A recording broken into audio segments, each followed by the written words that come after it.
Evet arkadaşlar, şimdi size Aşık Reyhan'dan bir şiir okuyacağım.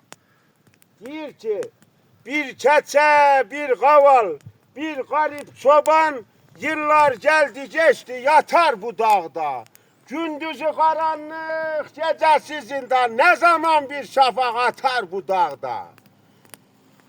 Bu dağdan bir yolcu ermez menzile. Bu dağın derdi çok, her gün içile. Güz gelince kuşlar gider sahile. Yalnız bir karga kalır bu dağda. Üstelik bu dağların kalkmıyor karı. Senede bir aydır bütün baharı. Çok zengindir bu dağların tüccarı. Sabır alır, şükür satar bu dağda. Rüzgarlardır habercisi postası, ağlamaktır türkülerin bestesi. Eksik olmaz bu dağların hastası, bir limon 40 cana yeter bu dağda. Mebus Bey gelmez ki bu dağı gezek, bu manalı dağın sırrını çözek.